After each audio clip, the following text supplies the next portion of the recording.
এই পরম মাঙ্গলিক অধিবাস মাহেন্দ্র পর্বে এই যজ্ঞের যিনি পৌরোহিত্য অধ্যক্ষ সেবা আচার্য রূপে এখানে পরম মঙ্গল বিধান করছেন ভাটপাড়া গুপ্ত বৃন্দাবন স্থিত গোস্বামী পাদ পদ্মে দণ্ডবৎ প্রণতি সমাগত মহাপ্রভুর প্রিয় অনুরাগী রসজ্ঞ ভাবুক ভক্তজন স্নেহময়ী কল্যাণিয়া মাতৃমণ্ডলী সকল ভক্ত চরণে দিন অতি দিনের সশ্রদ্ধ দণ্ডবৎ প্রণতি।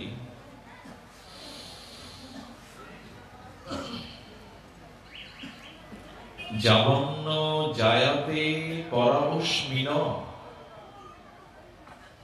বিশ্বেশ্বর দ্রষ্টরী ভক্তি যোগা তাবৎ স্বকীয় পুরুষ রূপং ক্রিয়া বসানে প্রজাত স্মরিত।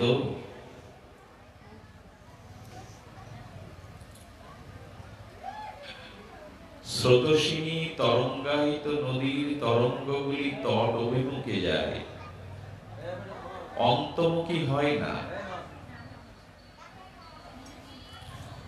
স্রোতস্বিনী নদীর তরঙ্গগুলি তটাভিমুখে ধেয়ে যায়, অন্তর্মুখী যায় না। তেমনি অনাদি বহির্মুখ এই অনিত্য কাল কবলিত কৃষ্ণ বৈমুখ্য ভজন বৈমুখ্য দোষে আমাদের মন ইন্দ্রিয়গুলো নদীর তরঙ্গের মতো কূলের দিকে তট অভিমুখে যায়, অন্তর্মুখী হতে চায় না।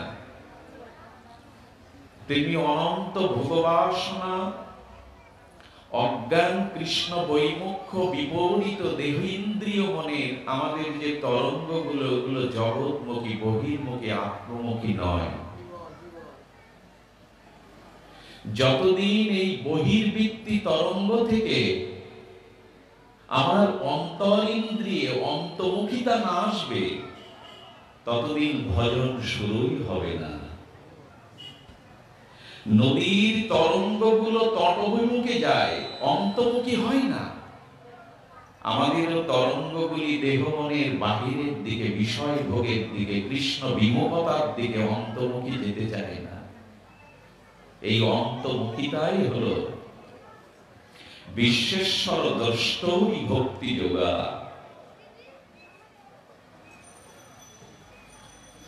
এই জন্য বলছেন ক্রিয়া বসানে প্রযত স্মরিত। ভগবানের স্মরণে উপাসনা কি চাই? ভগবত স্মরণ ভগবত ভজনের জন্য প্রয়োজন হলো অশান্তস্য কুত সুখম। এই অশান্ত কামনা বাসনা রজগুণ তরঙ্গ থেকে একটু ভেতরে প্রবেশ করো, অন্তর্মুখী হও। বাইরে হাত পা ছোড়াছুড়ি লাফালাফি করে কি লাভ হবে জানি না, যদি মন অন্তর্মুখী না হয়।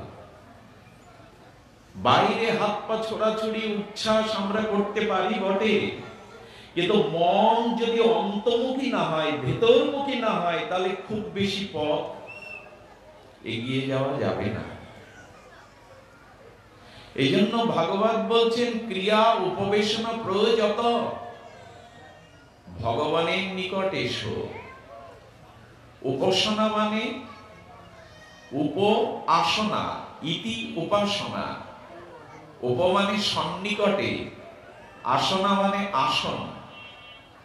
তোমার ইন্দ্রিয় মনে স্ত্রী পুত্র বিষয় বৈভবের ভোগের যে আসনে বসে আছো, এই বাহ্যিক বিষয় ভোগবর্তী থেকে একটু গোবিন্দের নিকটে, গোবিন্দের চরণে, একটু মননে অন্ত ভাবনার দ্বারা গোবিন্দের নিকটে একটু চুপচাপ বসো, ভেতরে বসো। উপাসনা মানে উপযুক্ত আসনা। উপ মানে নিকটে, সন্নিকটে। আসনা মানে আসন। গোবিন্দের চরণেই তুমি বসো, বাইরে বসো না, বহির্বৃত্তিতে বসো না। যদি একটু ভেতরে অন্তর্মনা হয়ে গোবিন্দ চরণে একটু বসতে পারেন, একটু শান্ত হয়ে বসতে পারেন। বিশ্বেশ্বর দ্রষ্টৌরি ভক্তি যোগা, ভাগবত বলেন তখনই তোমার ভজন জীবন, ভক্তি জীবন, প্রগতিশীল ভজন জীবন শুরু হবে, তার আগে নয়। একটু প্রয়োজন ভেতরের দিকে আসা, তার চরণে সন্নিধানে বসা। কিন্তু না, বহির্বৃত্তি থেকে আমাদের মন অন্তর্মুখী হতেই চায় না। তবে একটু অপেক্ষা করতে হবে। একটি কথা এসছে অদ্ভুত, গ্রাম বাংলায় মানুষ, তারা তো এখন বৈদ্যুতিক আলো অনেকেই পায়নি, এমনও গ্রাম আছে পল্লী প্রান্তরে এই জলজাগতিক বিদ্যুৎ পৌঁছায়নি। তো সমগ্র রৌদ্র থেকে পুড়ে শ্রমজীবী মানুষ ঘরে এসে তার চোখে কিছুটা এই বাইরের সূর্যের কিরণের দ্বারা, তাপের দ্বারা একটু ধাঁধা দেখে। তো মা বা স্ত্রীকে বলছেন জলের পাত্রটা কোথায়? দিনের বেলায় বাইরে থেকে এসছো, চোখে একটু ধাঁধা মতো আছে, নিজের বস্তু নিজের ঘরে চিনতে পারছো না, একটু বসে নাও, 2 মিনিট বসে নাও। আচ্ছা, ওই 2 মিনিট একটু চুপচাপ বসার পরে কি হলো? বাইরের তেজকিরণে চোখের যে ধাঁধাটা ছিল ওটা নষ্ট হয়ে গিয়ে তখন বস্তু ধর্মটা প্রকাশ হয়ে পড়ে, দেখতে পায় কিনা? আচ্ছা, যারা শহরে বাস করে তারা তো সবসময় বিদ্যুতের মধ্যে, হঠাৎ বিদ্যুৎ চলে গেলে, লোডশেডিং হয়ে গেলে তখন চিনতে পারছে না, বলো অন্ধকারে তো আমি বস্তুই পাচ্ছি না, কোথায় বস্তু? স্ত্রী বা জননীকে জিজ্ঞেস করছে, মা বলছে কারেন্টটা তো এই মুহূর্তে চলে গেল, গাঢ় অন্ধকারে কিছু যায় না, 2 মিনিট বস, তারপরে কিঞ্চিৎ আলোয় বস্তু দেখতে পাবি, পায় কিনা? তেমনি এই কামনা বাসনা, ভোগ বাসনার বহির্বৃত্তি থেকে আপনাকে গোবিন্দের চরণে আসন করে, গুরু চরণে আসন করে একটু চুপচাপ কিছুক্ষণ অন্তর্মুখী হয়ে বসতে হবে। তখনই অন্তর্দৃষ্টি খুলে বস্তু চিনতে পারবে, বস্তু বোঝা যাবে। বাহির থেকে এসে একটু ভেতরে অবস্থান করতে হবে। বহির্মুখ হতে অন্তর্মুখী আমরা প্রায়শ হতে পারি না। আচ্ছা, দৃষ্টান্ত এসেছে, সেনারও উভয়ের মধ্যে রথং স্থাপিত। আচ্ছা, অর্জুন শ্রীকৃষ্ণকে দ্বারা কুরুক্ষেত্রের রণাঙ্গনের পূর্বে রথটাকে 2 সেনার মাঝখানে রাখতে বললেন। 2 সেনার উভয়ের মধ্যে মধ্যস্থিত রাখা মানে অর্জুন তুমি নিরপেক্ষ সীমানায় দাঁড়াও, কোন দিকে মমতা বা আসক্তি দিয়ে না, নিরপেক্ষ জায়গায় দাঁড়াও। ভগবান শ্রীকৃষ্ণ অর্জুনকে 2 সেনার মধ্যবর্তী সীমারেখায় দাঁড় করালেন, যেন অর্জুনকে বলতে চাইলেন এই জগতে নিরপেক্ষ থাকো, কোনো দিকে মমতা আসক্তিতে ঝুঁকে পড়ো না। কিন্তু অর্জুন ভুল করলো আমাদের মতো। অর্জুন তাকালো কোন দিকে? অর্জুন সম্মুখে তাকিয়ে কৌরবদের দিকে, ভ্রাতা শ্বশুর আত্মীয় মোহে মোহিত হলো কিনা? গোবিন্দ বললেন এই জগতে আশ্চর্য, আমার চরণে যিনি বসে তিনি বাইরের দিকে মমতা দিচ্ছেন, এটাই পতনের কারণ, এটাই বিষদের কারণ।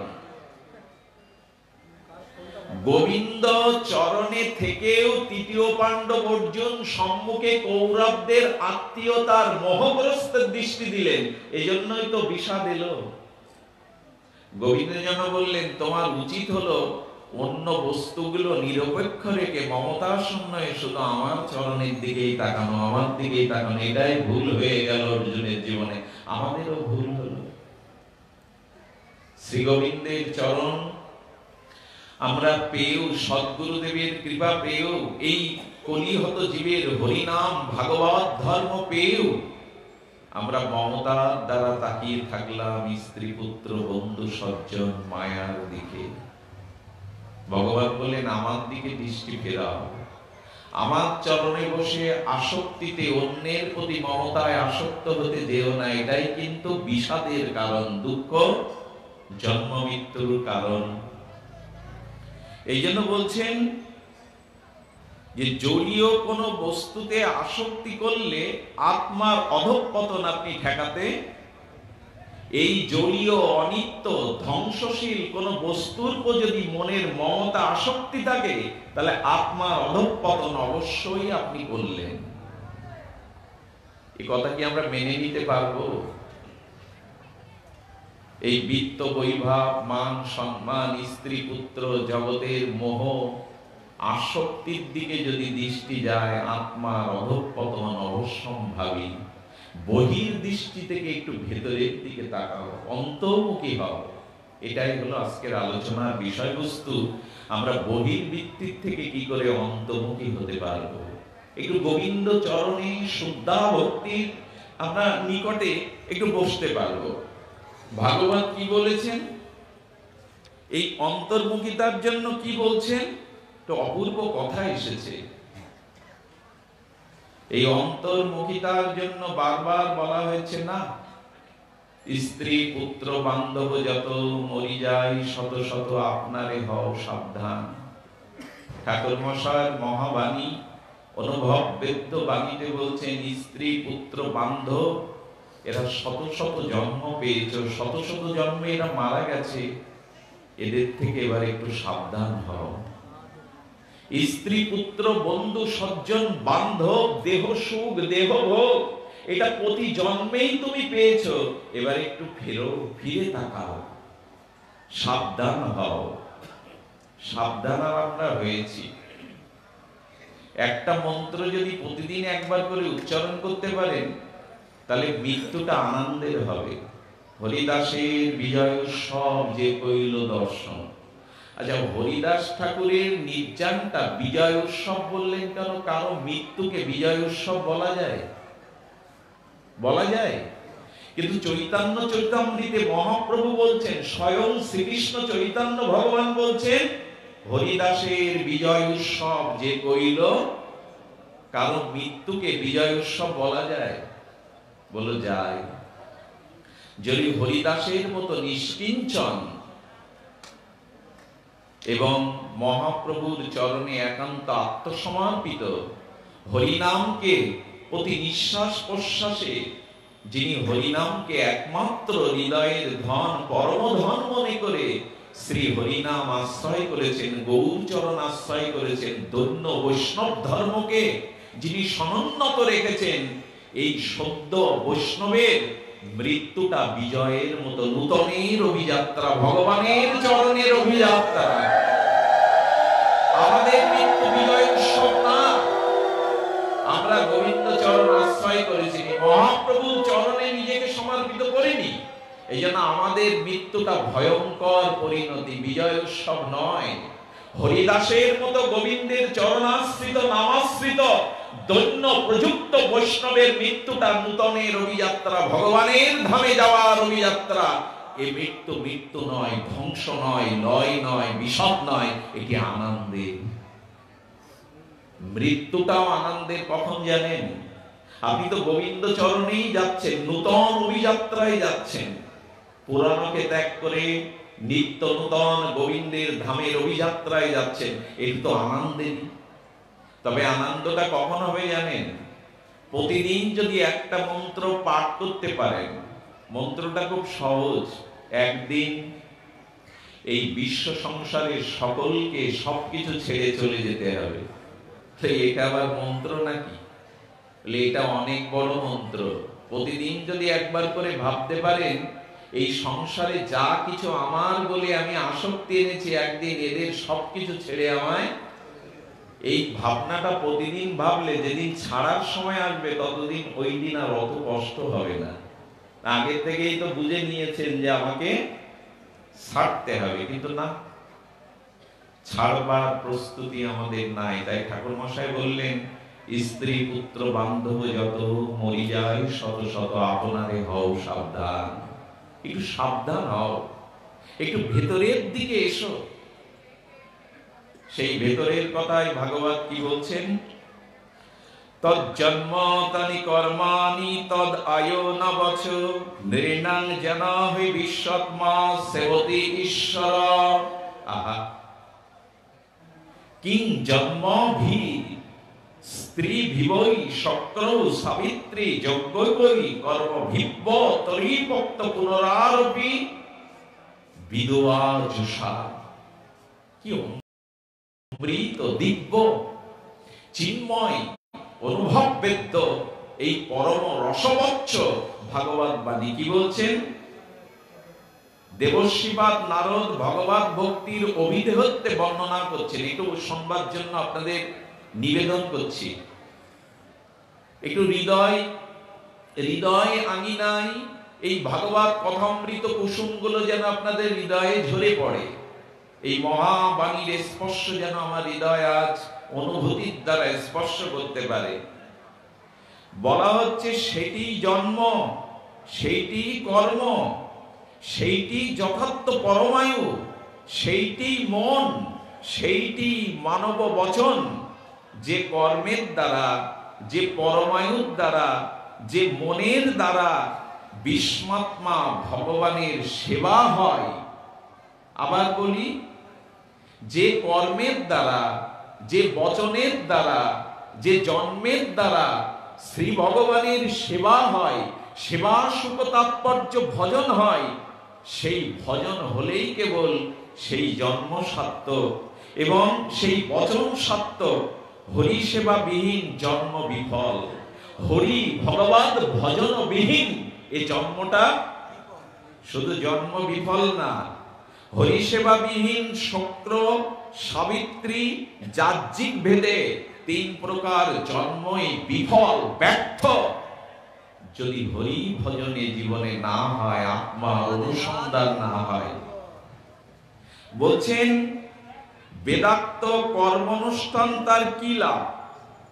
বলে যদি ভগবানের ভজন না হয়, শুদ্ধ ভক্তি না হয়, তো বলছেন বেদাক্ত কর্মানুষ্ঠান করে কি লাভ? 1000 বছর জোরে শতমান ঘৃত পুড়িয়ে বেদ যজ্ঞ করে কি লাভ? যদি শুদ্ধ ভগবানে ভক্তি না হলো, তোমার ভগবানে আকুতি না হলো, 100 বছর বেদযজ্ঞে 100 বৎসর ঘৃতাহুতি দিয়ে কি হবে? ভগবানে যদি ভক্তি না হয় বৃথা। সেই যজ্ঞের পরম প্রাপ্তি নাই যদি হরিতে শ্রী ভগবানে অমলয়া প্রীতি না জন্মায়। আর কি বলছেন? দেবগণের মতো দীর্ঘ পরম আয়ু লাভ বৃথা যদি ভগবানের ভজন না হয়। দেবতারের মতো কল্প আয়ু পেলেও বৃথা যদি হরি ভজন না হয়। আহা, কি বলেছেন ভগবান! তৎ জন্ম তানি কর্মামি তৎ আয়ু, সব ব্যর্থ।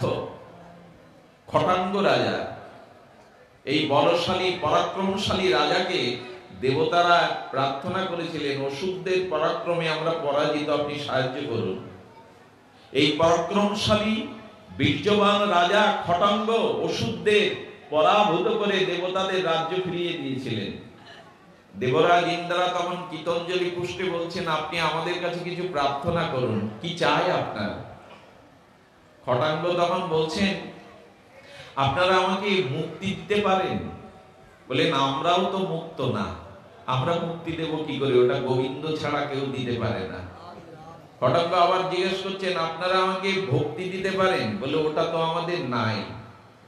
দেবশ্রীপাদের নারদের গায়ের হাওয়া লাগলে কতজন দস্যু ভক্ত হয়ে গেল, অথচ দেবশ্রীপাদ নারদ প্রায় স্বর্গে আসেন, আমাদের মধ্যে কেউ হরিভক্ত হয়নি। বলে, কৃষ্ণ দিতে পারেন না, মুক্তি দিতে পারেন না, আপনারা পারেন কি? বলেন, আমরা আপনাকে এইটুকু বলে দিতে পারি আপনার মৃত্যু যোগ কবে বা আপনার কর্মফলে কি আছে। বলে, দেখুন তো আমার মৃত্যু কবে? বলে, না, 2 দণ্ড পরে মাত্র আপনার মৃত্যু।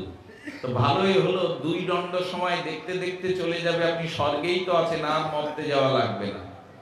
দেবতাদের বলছেন, আমার যদি কোনো উপকার করতে চান, একটা দ্রুত যান দিন, যাতে এই ভূভারতের মাটিতে নেমে আমি হা গোবিন্দ বলে একবার ডাকতে পারি। বললেন,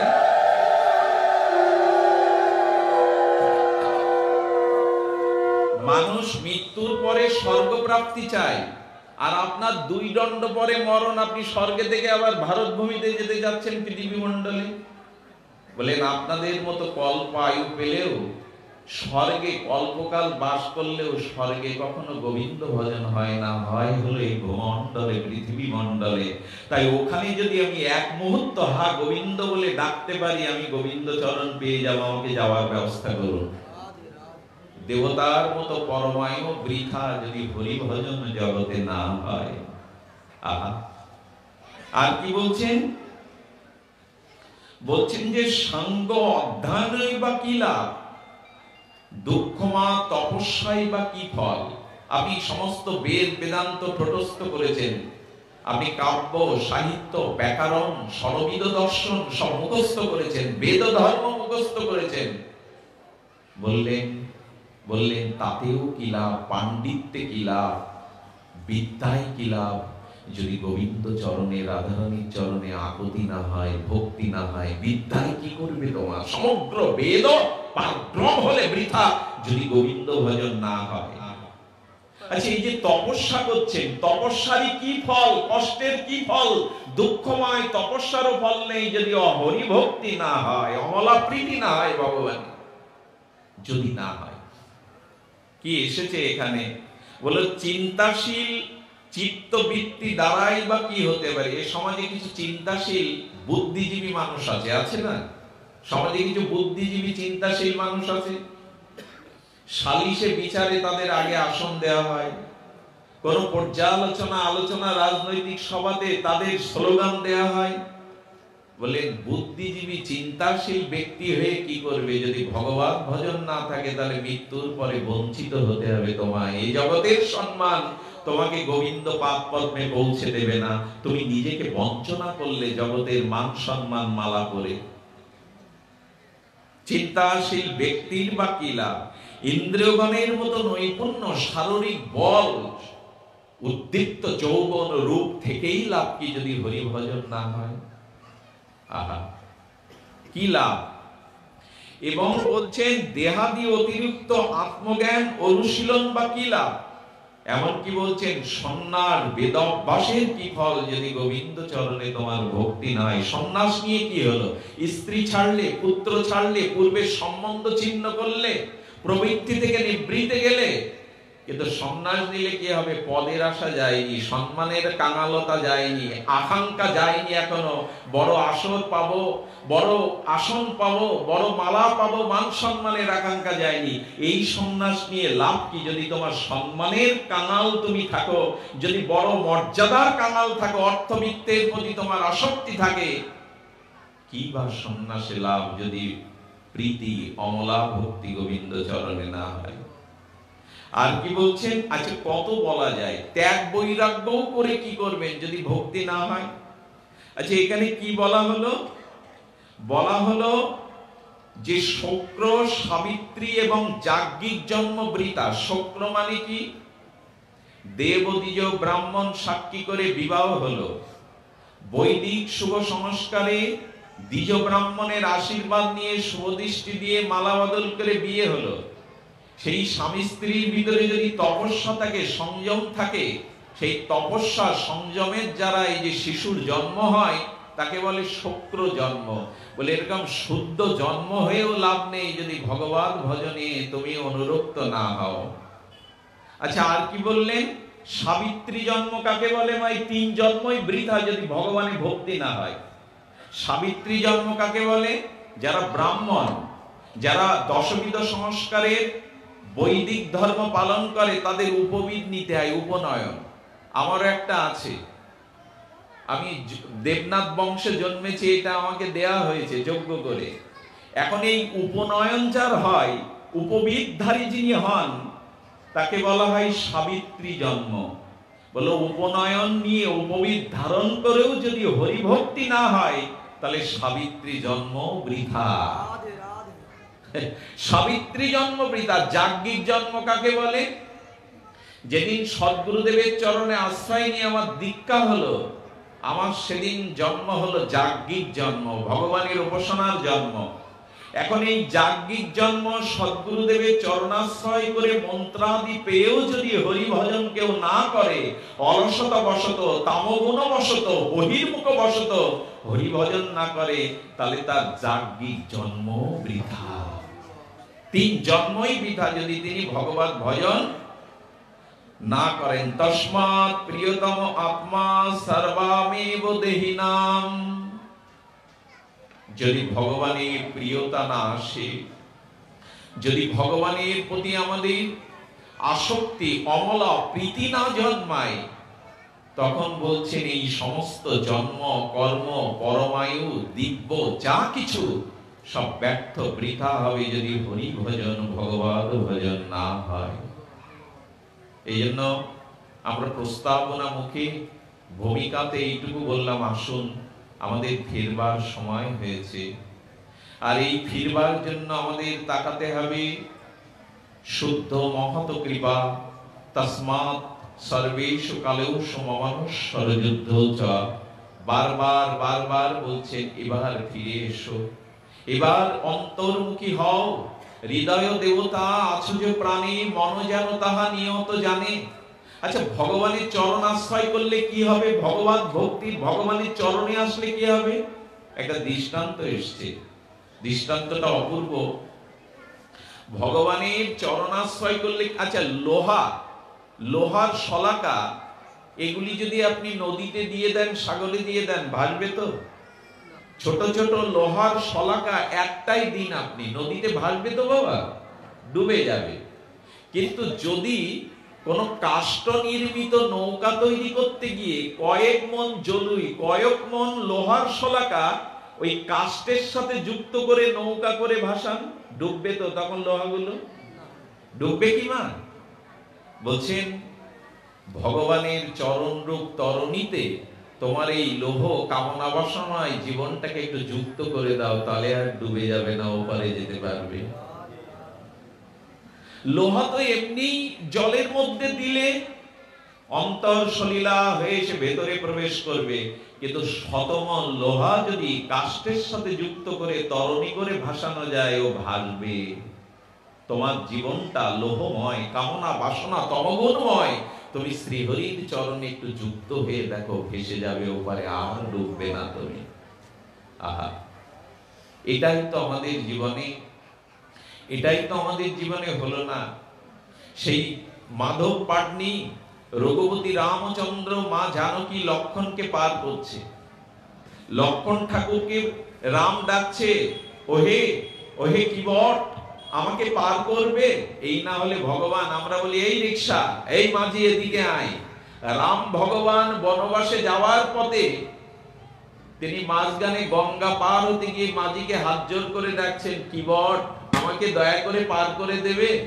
কিবট বলছেন এরকম মধুর দন্যে কেউ আমাকে ডাকি নিয়ে এসে বলে, এই মাঝি নৌকা আন, এই রিক্সা যাবে। রাম ভগবান হাত জোর করে বলছেন আমায় পার করবে। কিবট ওই কথাটি শুনেও শুনছে না। লক্ষণ বলছে দাদা তোমার কথা শোনে না, এটা অভদ্র, এটা ভক্ত না। রাম বলছে লক্ষণ এরকম বলতে নাই, ও কেন ফিরছে না আমি জানি। বহুবার অনুরোধ করার পরে ফিরে তখন বলছেন, প্রভু হ্যাঁ কি বলছেন বলুন। কিবট কিন্তু সব জানে, বলে আমি যে তোমায় বারবার আহ্বান করছি, কেন উত্তর দিচ্ছ না? বলে প্রভু তোমাকে একটা শিক্ষা দেব বলে উত্তর দিচ্ছি না। সর্বনাশ, লক্ষণ তো তীর ধনুক তোলার মতো। বলে প্রভু তোমাকে একটা শিক্ষা দেব বলে আমি নৌকাটা কুলে আনছি না, আমি তোমার ডাক আমার কর্ণগহরে যাচ্ছে, আমি ফিরছি না। কেন ফিরছ না? প্রভু গো, আজ তোমার পার হওয়ার সময় তুমি যেমন আমায় বারবার ডাকছো, আমি সাড়া না দিলে লক্ষণ ঠাকুর রেগে যাচ্ছে, সীতামার মুখ আধার হয়ে যাচ্ছে, তেমন আমি তোমাকে এইটুকু জানাতে চেষ্টা করেছি, এই জগতের জীব তো তোমার খেয়াঘাটে গিয়ে ডাকে তোমায় রাম বলে। তুমি যদি আসতে দেরি করো কেমন হয়, তুমি যদি আসতে পার করতে দেরি করো কেমন হয়, এটি জানানোর জন্য আমি দেরি করলাম। সীতামার মুখে হাসি ফুটেছে। লক্ষণ বলছে যা ভেবেছিলাম তা তো নয়, যেটা মনে করেছিলাম তেমনটা তো নয়। আচ্ছা প্রভু, প্রভু আমি তোমাকে বলছি আমি পার করব না, আমি তোমাকে নৌকায় তুলে পার করব না। কেন করবে না? বলে প্রভু আপনার প্রতি আমার কোনো শত্রুতা নেই, এমনকি আপনার চরণের প্রতিও আমার খুব শত্রুতা নেই। আমি কিবট মূর্খ মাঝি এই ভাঙা তরি নিয়ে এই নৌকার খেয়া ঘাটে এপার ওপার করি, কিন্তু কাল সারা রাত্র জেগে গুহক চণ্ডাল আপনার মিত্রর মুখে আমি আপনার গুণমহিমা শুনেছি সারা রাত। ওই নদীর তীরেই তো ছিলেন রাম সীতাকে নিয়ে, সারা রাত ধরে রামের গুণগাথা শুনেছে। বলে প্রভু আপনার সাথে আমার শত্রুতা নেই, আপনার চরণের সাথে শত্রুতা নেই, কিন্তু একটা বিষয়ের বস্তুর সাথে আমার শত্রুতা আছে, সেজন্য আমি আপনাকে পার করব না। সামনে জল অল্প, 3 জন হেঁটে পার হয়। রাম ভগবান তখন মৃদু দৈন্য করে বলছেন, আমি লক্ষণ পার হতে পারবো, মাজা সমান জল, তোমার মা জানকী পারবে না, পার করে দাও কিবট, কিবট একটু পার করে দাও। বলছেন প্রভু, লক্ষণ তখন আবার রেগে গিয়েও তো কথায় কথায় একটু রাগে বলছেন, আমার দাদার কিসের সাথে তোমার শত্রুতা? দাদার সাথে শত্রুতা নেই, প্রভুর চরণে এসে কিসের সাথে শত্রু? বললেন লক্ষণ ঠাকুর, আমি জেনেছি প্রভুর চরণের তলে যে ধুলো আছে, ওই ধুলোর সাথেই আমার শত্রুতা। ওই ধুলো যতক্ষণ আছে ততক্ষণ প্রভুকে আমি নৌকায় তরণীতে তুলে পার। রামচন্দ্র অন্তর্যামী পরম ভগবান তো বুঝতে পেরেছেন, বলে গুহা এই কিবট, আমার চরণের ধুলির সাথে তোমার শত্রুতা কেন? বলে প্রভু, কাল সারা রাত জেগে আপনার মহিমা শুনে জানলাম ওই আপনার চরণ ধুলি শত্রু। শত্রু এই জন্য আপনি নাকি কোন পাথরের বুকে আপনার চরণ ধুলি দেওয়ার সাথে সাথে সে মানবী হয়ে গেছিল। অহল্যা উদ্ধারের কথা শুনেছে তো?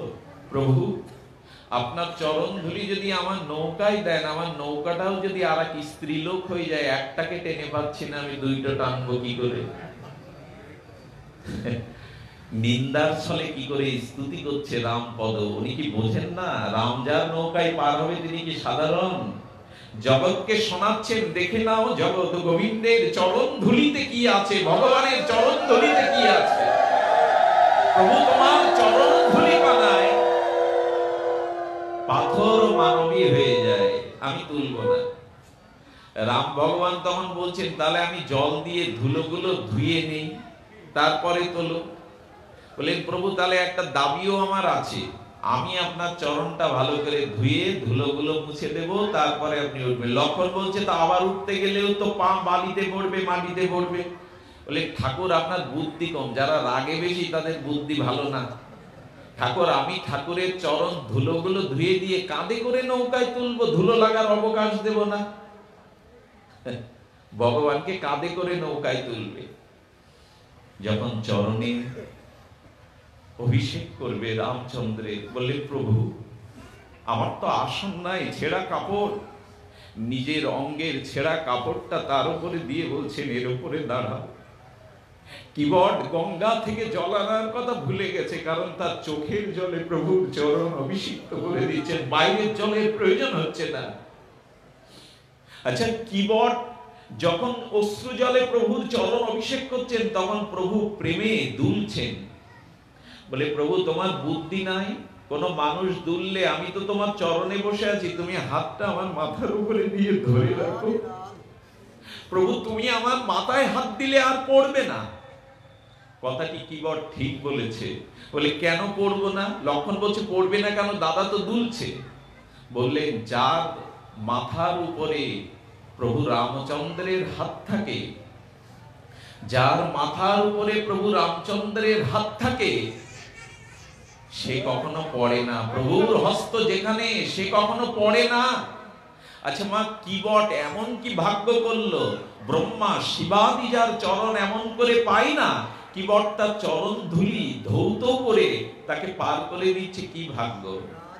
এ দেখুন, হরি ভজনের ইচ্ছাটা আমাদের জীবনে কত মঙ্গলবেন। ক্ষীরোৎসায়রে লক্ষ্মী দেবী যখন ক্ষীরোৎসায়ী ভগবান মহাবিষ্ণুর চরণ সেবা করছে, ওই সাগরের মধ্যে একটা কচ্ছপ গোবিন্দের রাঙা চরণ দেখতে পেল। ক্ষীরোদশায়ী ভগবান চরণ, রাঙা চরণটা দেখে কচ্ছপ দরদর করে 2 চোখ দিয়ে কাঁদছে আর বলছে, আমার তো ভাগ্য নেই তোমার চরণটা ছোঁয়ার প্রভু। আমি তো কচ্ছপ জন্মে সমুদ্রের মধ্যে আছি, তোমার রাঙা চরণ যেমন লক্ষ্মী দেবী সেবা করছে, আমি তো তোমার চরণ ছোঁয়ার যোগ্য না। কিন্তু লোভ হচ্ছে, ওই রাঙা চরণটা যদি একটু ছুঁতে পারতাম। উনি অনন্ত নাগের শয্যায় শায়িত মহাবিষ্ণুর চরণে স্পর্শের লালসে ধীরে ধীরে যখন উঠলেন, লক্ষ্মী দেবী টের পেয়ে কচ্ছপটাকে দূরে ছুঁড়ে ফেলে দিলেন। যখন চোখের জলে বলছেন, প্রভু তোমার চরণ ছোঁয়া হলো না, ক্ষীরোদশায়ী মহাবিষ্ণু বলছেন, রাম অবতারে তুই আমার চরণ ধৌত করতে পারবি, চরণ পাবি। একটু ইচ্ছা হয়েছিল গোবিন্দ চরণকে স্পর্শ করার, আজ রঘুপতি রামচন্দ্রকে তিনি অভিষেক করছেন মাথায় হাত দিয়ে। আমাদের কি মনে জাগে না, একটু মালা পরাবো, একটু সেবা করব, একটু তার মহিমাকে হৃদয়ে স্থান দেব, একটু সেবা বাসনা। কবে মোর এমন দিনের হবে, কালিন্দির কুলে কেলি যমুনার বন, রতন বেদীর পরে বসাবো দুজন, হেমগৌরী অঙ্গে দিব সোয়া চন্দন গন্ধ। এই আশা কবে জানবো যে তোমায় একটু সেবা করব। নৌকায় ওঠার পরে যখন পার হয়ে ওপারে যাবে, ওপারে যাওয়ার সাথে সাথে নৌকাটা কুলে না ভিড়িয়ে বারবার বেঁকিয়ে দিচ্ছে কিবট। লক্ষণ বলছে, নৌকাটা তীরে রাখো, তুমি বিলম্ব করছো কেন, নৌকা বারবার ঘোরাচ্ছ কেন? রামচন্দ্রের দিকে কিবট হাত জোর করে বলছেন, প্রভু ওই পার সামনে, একটু দেরি করছি, বিলম্ব করছি পার করতে, তাতে প্রভু তোমার প্রসন্নতা হারিয়ে যাচ্ছে, লক্ষণ ঠাকুর রেগে যাচ্ছে। আমি তোমাকে আর একটা অনুরোধ করি প্রভু রাম, যেদিন তোমার নৌকায় তোমার চরণতরী থেকে উঠবে, ওপারে নিয়ে যেতে তুমি যেন বিলম্ব করো না, দেরি করো না, তাহলে তারও উদ্বিগ্নতা আসবে। প্রভু আমি নৌকাটা ওপারে নিচ্ছি না, এই জন্য নিচ্ছি না যে ওপারে পার করতে বিলম্ব করলে মাঝি নৌকা পারে না নিয়ে দেরি করলে মাঝির ওপরে সবাই রেগে যায়। তোমার চরণতরী যারা আশ্রয় করবে তাদের যেন দেরি করো না ওপারে নিয়ে যেতে। রামের চোখ সজল হয়ে গেল, চোখে জল এলো। প্রভু কি বট, আমার চরণকে যারা আশ্রয় করবে আমি কথা দিচ্ছি তাদের ওপারে নিয়ে যেতে আমি দেরি করব না। মৃত্যু সংসার সাগর, আমার চরণকে যারা আশ্রয় করবে মৃত্যুময় সাগর থেকে আমি অচিরাত তাদের পার করে দেব, দেরি করব না। দরকার শুধু তার চরণ দুখানা জড়িয়ে ধরা, তার চরণ তরণীকে আশ্রয় করা। পার হওয়ার পরে রাম ভগবান কিবটের সামনে গিয়ে বলছে, কিবট পার হলে মাঝিকে কিছু করি দিতে হয়, কি করি দেব তোমায়, কি দেব তোমায়? কিবট হাত জোর করে হেসে বলছেন, প্রভু স্বজাতীয় পেশাশীল মানুষ, স্বজাতীয় পেশার মানুষের কাছে কোনো করি চায় না। কোন মাঝি যদি আর এক মাঝির নৌকায় ওঠে, কোন ড্রাইভার যদি কোন ড্রাইভারের গাড়িতে ওঠে, স্বজাতীয় পেশার মানুষ পয়সা নেয় না। আমি তোমার কাছে কোনো করি নেব না, কারণ তুমিও মাঝি, আমিও মাঝি। লক্ষণ বলছেন, আমার দাদা কোথার মাঝি? কিবট আমার প্রভু রাম কোথার মাঝি? তুমিও মাঝি, দাদাও মাঝি বলছো।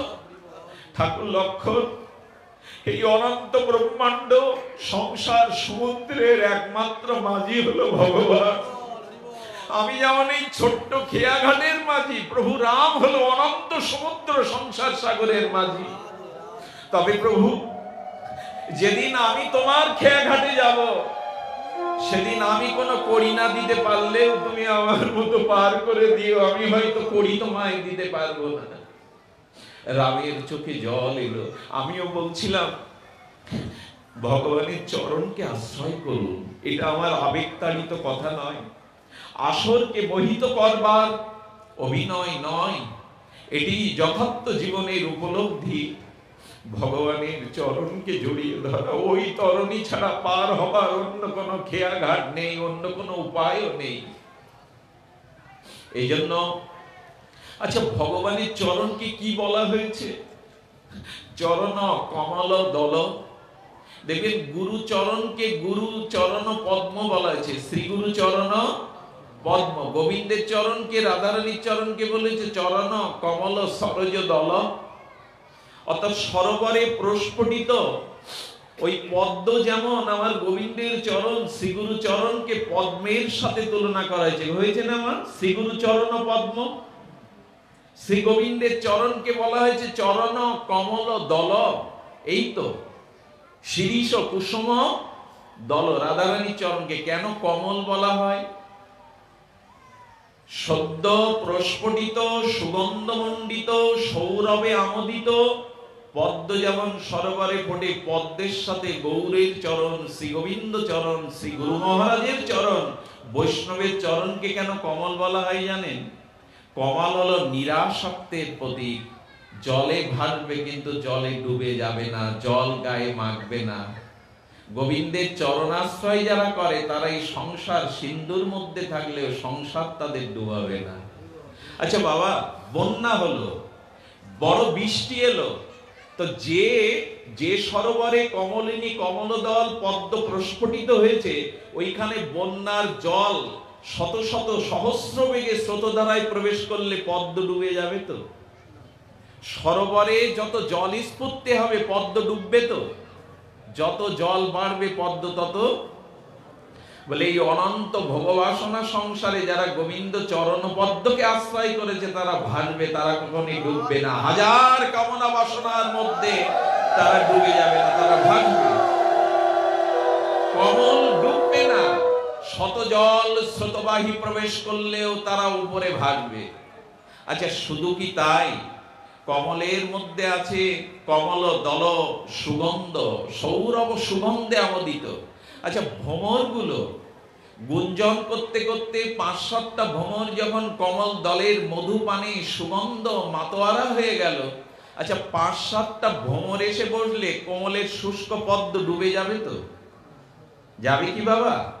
তেমন কোটি কোটি ব্রহ্মাণ্ড, কোটি কোটি ব্রহ্মাণ্ডের জীব যদি গোবিন্দের চরণ কমলে আশ্রয় নেয়, কমল বলছেন আমি জলের উপরে থেকে তোমাকে ভাসাবো, তোমাকে ডুবতে দেব না, জন্ম মৃত্যু চক্রে আর তোমাকে আমি ডুবে যেতে দেব না। একবার চরণ কমলকে যে ভ্রমর আশ্রয় করে, পদ্ম তাকে পাপড়ি তাকে উপরে রেখে দেয় নিজে জলের মধ্যে থেকে। আহা, যারা গৌর চরণ গোবিন্দ চরণ আশ্রয় করেছেন, গুরু চরণ পদ্ম, শ্রীগুরু চরণ পদ্ম তাদেরকে এই সংসারে আর ডুবতে দেবে না, জন্ম মৃত্যু কর্মফলে আর তাদের ডুবে যেতে দেবে না। কি অদ্ভুত এই রহস্য! আচ্ছা কমলের সাথে তুলনা কেন জানেন? কমল মানে পদ্মের পাপড়িগুলো খুব সূক্ষ্ম, কারো গায়ে ছুঁড়ে মারলে অনুভূতি কম হয়, এত সূক্ষ্ম। তো বললেন চরণের সাথে কমলের তুলনা এই জন্য, কমল যতটা সূক্ষ্ম তার থেকে সূক্ষ্ম হলো কমলা দেবীর অঙ্গ, মানে লক্ষ্মী দেবীর অঙ্গ। এই যে পদ্ম ফুলের পাপড়িগুলো যতটা সূক্ষ্ম কমল, তার থেকে কমল হলো রাধারানীর অঙ্গ। আর রাধারানীর অঙ্গের যে কমলতা, মসৃণতা, তার থেকে আরো কমল হলো রাধারানীর হস্ত। এই রাধারানী না, লক্ষ্মী দেবীর হস্ত। আর লক্ষ্মী দেবীর হস্তের যে কমলতা, তার থেকে কোটি গুণ কমল হলো গোবিন্দের চরণ, রাধারানীর চরণ। এই জন্য তো ওই হস্ত, ওই কমল দলের সেবায় নিবেদিত সেবিকা হয়ে লক্ষ্মী দেবী বসেছেন। সকলের সেবা ভাবনা জাগলো, জাগলো না শুধু আমার। ওই চরণ কমল সরসে সুগন্ধে কত ভ্রমর এলো, শুধু আসলাম না আমরাই। এখন আমি একটু উপায় বলি, যেহেতু আজ অধিবাস, আমাদের অবসর নেই সময় নেওয়ার, তবু আমরা একটু বলবো এবার ভজনে ফিরতে হবে। তো সেই ভজনে ফিরতে গেলে ভজন দুই প্রকার, একটি হলো রাগানুগা আর একটি হলো বিধি মার্গ। একটি বিধি, একটি রাগানুগা। আমি আপনাদের সামনে এখন যে কথাটি বলতে চাইছি, ছিল গুরু মহারাজের অপার অনুকম্পায়, ছিল গুরু মহারাজ নিঃশ্বাস প্রশ্বাসে এই রাগানুগা ধর্মে রাধাকুণ্ডে সারা জীবন তিনি দান করেছেন জগৎ বিশ্বদেবকে। সেই রাগানুগা ভজনের কথা খুব মার্মিক কথা, এটা আসরে আলোচনা করার কথা না, তবে বিজয় রংপুর আমার কাছে সাধারণ নয়। কত দূরান্ত থেকে কত বুদ্ধিজীবী, কত মননশীল, কত বিজ্ঞ শ্রোতারা দাঁড়িয়ে কিভাবে চাতকের মতো বর্ষার জলের মানে তাকিয়ে আছে হরিকথা। এরকম আসর পাওয়াটাও, এরকম ভাগবত সান্নিধ্য, স্নিগ্ধ পরিবেশ পাওয়াটাও আমাদের সকলের ভাগ্যক্রমে ছিল। গোবিন্দ কৃপা না করলে আমরা এখানে কেউ আসতেই পারতাম না। এমন শুদ্ধ ভগবত সঙ্গমে আমাদের অবগাহন করে এই তাপিত হৃদয়কে শীতল করতে পারতাম না। এই জন্য আজকের আসলে এই বলবার অভিসার কথাটি এখানেই বলা যায়। আপনাদের বিশুদ্ধ ভজনানন্দী উৎকণ্ঠিত ব্যাকুলচিত্ত তৃষিত মুখগুলো দেখে মনে হয় এখানেই বলা যায়। সেই রাগানুগা ভজনটা আর কিছু নয়, বৈদি ভক্তি আর রাগানুগা। বাবা কি বললাম? বৈদি ভক্তি আর রাগানুগা ভক্তি।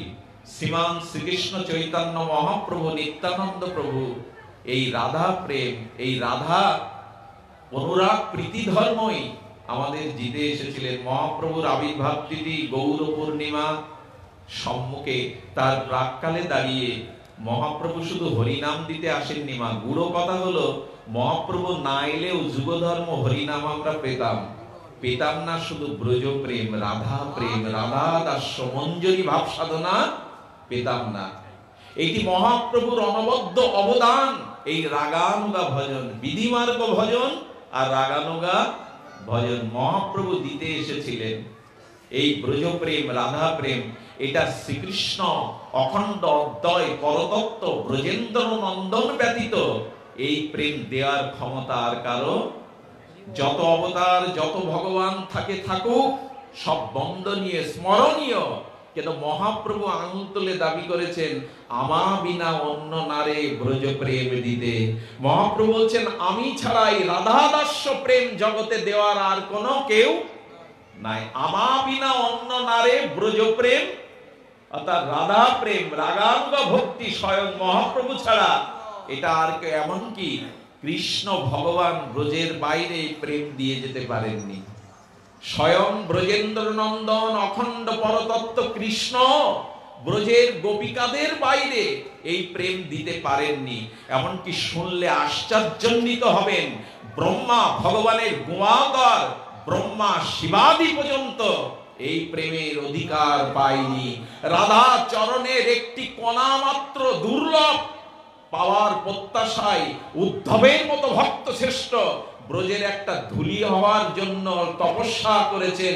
হে রাধে, হে গোপিকা, তোমাদের একটা চরণ ধুলি পাওয়ার জন্য যেন ব্রজের ধুলি হতে পারি। উদ্ধব বলছেন ব্রহ্মা শিব এই ভজনের আনুকূল্য কৃপাও পাওয়ার সৌভাগ্য পাননি, সেই ভজন দিতে এসেছিলেন নিতাই গৌর এই যুগ ধর্মে।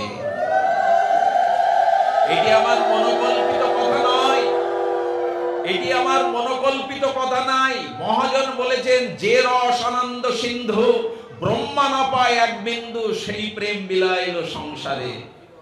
যেটা ব্রহ্মা পেল না তা আমরা পাবো, যেটি ব্রহ্মা পেল না আমরা পাবো বললে পাবে একমাত্র মহাপ্রভুর নিতাইয়ের কৃপায় পাবে, শ্রী গুরুদেবের কৃপায় পাবে। এই প্রেম ইতিপূর্বে দান হয়নি।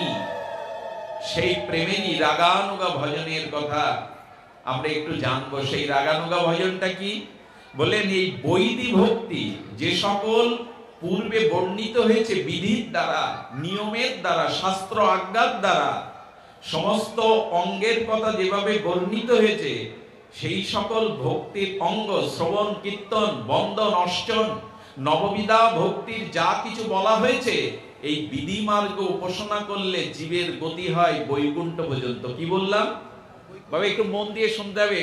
মা একে কোলে নাও, বাচ্চাটাকে কোলে নাও, ওকে দেখলে রাধারানীর কথা মনে পড়ে ঘুরিয়ে যাবে, ওকে কোলে নাও। কি বলছেন?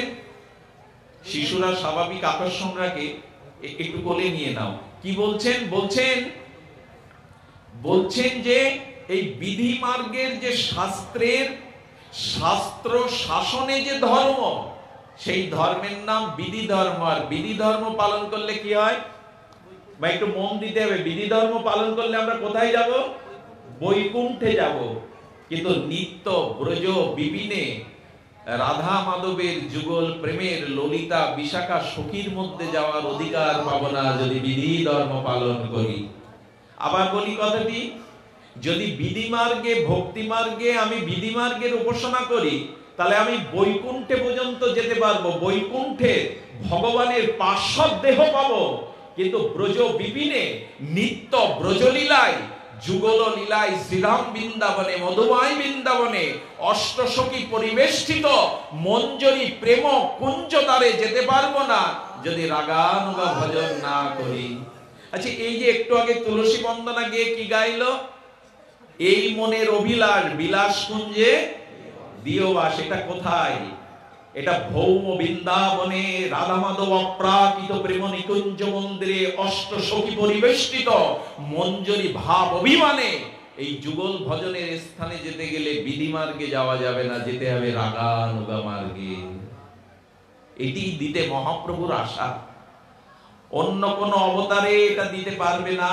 আমা বিনা অন্য নারে ব্রজ প্রেম দিতে আর কেউ এর অধিকারী নয়। হরিনাম আমরা পাবো, যুগ ধর্ম হরিনাম আমরা পাবো, ব্রজ প্রেম পাবো না।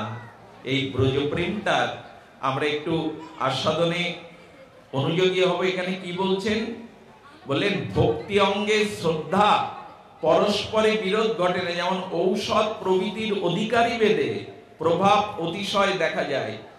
রোগীর পক্ষে প্রথমত একরকম ওষুধ দেয়া হয়, সেই নিম্ন স্তরের শক্তির ওষুধ কাজ না করলে শক্তিটা বাড়ানো হয় রোগ সারাবার জন্য। তো ভগবান জানলেন আমি স্বয়ং যখন রাধা ভাব নিয়ে যাব তখন সেই ঔষধই দেব যাতে ভবরোগ একেবারে দূর হয়, জীব একেবারে নিকুঞ্জ মন্দিরের প্রেম পেয়ে যায়।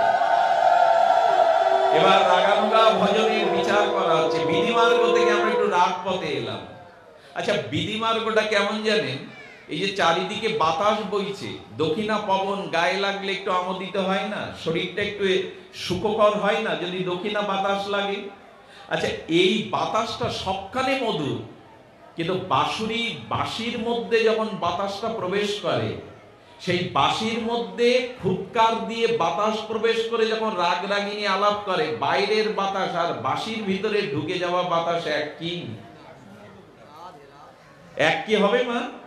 বাঁশির সুরলহরীতে রাগ রাগিনীতে তো মন মাতায়, ওই বাতাস সব জায়গায় বইছে, দেহের মধ্যেও বাতাস বইছে, কিন্তু বাঁশির মধ্যে গেলে যেমন রাগিনী আলাপ করে মন কেড়ে নেয়, তেমনি বিধিমার্গটা সব জায়গার বাতাসের মতো।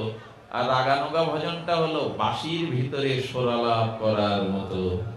যুগল ভজনের আশ্রয়টা এমন। এটি কি করতে হবে? এটি করতে হবে ভগবানের প্রতি আকুল পিপাসা চাই। আচ্ছা, রাগানুগা ভজনটার মহিমা কেমন জানেন? ব্রহ্মার আবির্ভাব কোথার থেকে? সৃষ্টিকর্তা ব্রহ্মা ভগবানের নাভি কমল থেকেই তো। অর্থাৎ ভগবানের নাভি কমল থেকে ব্রহ্মার সৃষ্টি। আর ভগবান কৃষ্ণ কার গর্ভ থেকে এলেন?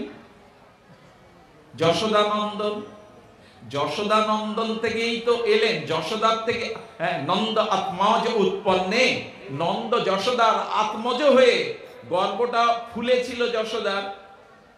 তো যশোদার গর্ভ থেকে বেরোলো ভগবান কৃষ্ণ, ব্রজেন্দ্রনন্দ কৃষ্ণ। আর ব্রহ্মার সৃষ্টি হলো কোথায়? বলে ব্রহ্মা একটু দেখো গোবিন্দকে, ভক্তের ব্রজপ্রেমের মহিমা দেখো, রাগানুগা ভজনের মহিমা দেখো।